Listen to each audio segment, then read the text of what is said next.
Всем привет!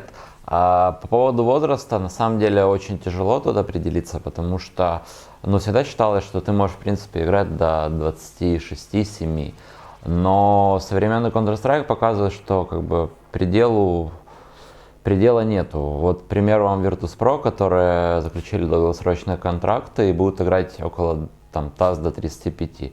Поэтому, мне кажется, тут дело не в возрасте, а именно в мотивации и то, что тебя подстегивает, грубо говоря, да, там зарплата, поездки. Если ты в топ-коллективе, да, и ты получаешь хорошую прибыль, почему бы тебе не играть и до 50, если тебе позволяют твои умения и скилл? Поэтому, мне кажется, совершенству нет предела, и тут все именно в голове, а играть вы можете до скольки хотите. Главное быть молодым в душе.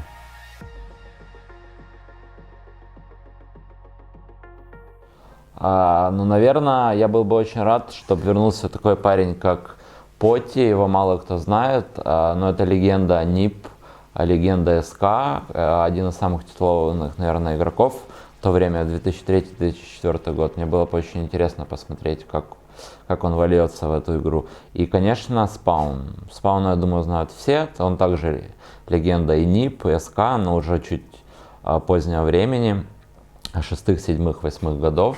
И у него как раз именно был такой агрессивный стиль игры, что, мне кажется, он бы идеально подошел под CSGO.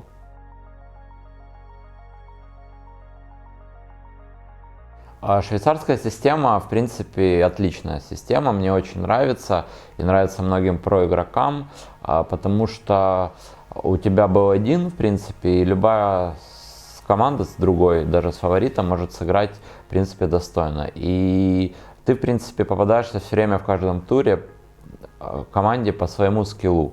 Поэтому я считаю, что система отличная. Единственное, что мне не очень не нравится, опять же, это, возможно, было только на мажоре и на отборах на мажор. Возможно, организаторы это изменят, что команда с низшим посевом черкает 2 раза.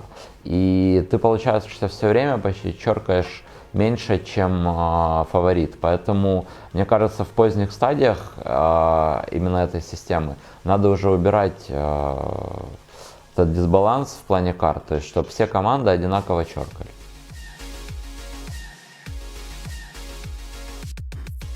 На самом деле очень интересный вопрос. Я, в принципе, много чего делаю, и футбол, и погулять люблю, и посидеть где-то в заведении. Вообще у нас очень дружный коллектив. Мы часто собираемся командой, ребята с Киева, кто есть, просто весь персонал, где-то сидим, общаемся. То есть, в принципе, досуг у нас хороший, но это не мешает нам качественно и упорно тренироваться.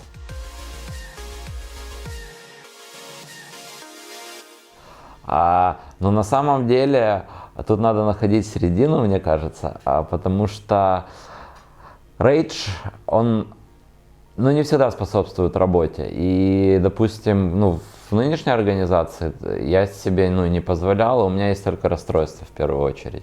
Да, что там у ребят что-то не получается или мы плохо сыграли. А в плане накричать, я думаю, вы такого не увидите. Моя любимая карта всегда была Dust 2. Также я очень любил Inferno, я очень рад, что ее сейчас добавили.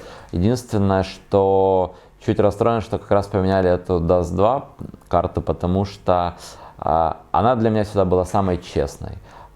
Там именно показывался твой скилл, твоя стрельба, то есть на ней ты всегда можешь что-то разрулить, придумать и выйти как раз с тяжелого положения. И, наверное, вторая карта все-таки Inferno, потому что когда я играл еще в 1.6, у моих команд так сложилось, это была одна из самых сильных карт.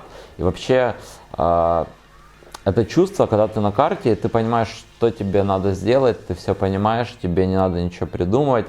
Единственное, конечно, это новые смоки, но я думаю, тут чуть-чуть времени и все будет хорошо.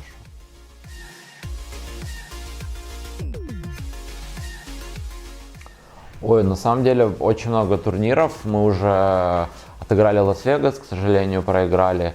Сейчас началась ESL лига, для нас это главный приоритет. Также, возможно, мы поучаствуем на отборочных ECS, но там сейчас небольшие проблемы, так как очень тяжелая система проведения, там 2 или 3 месяца. Еще как бы ребята не решили, будем мы участвовать или нет. Также мы приглашены в закрытую квалификацию StarLadder, которая пройдет в Киеве в конце апреля или в начале марта. Будем там бороться, потому что хочется очень в Киеве в очередной раз поиграть. Также мы ожидаем, что будут отборочные эпицентра, тоже где-то в начале весны. И в принципе все, но мы играем на ESL и будем участвовать на всех отборочных топ-турниров.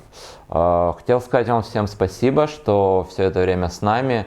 Передаю от себя привет, от команды, от ребят. Мы вам очень благодарны, что вы нас поддерживаете, болеете. Увидимся!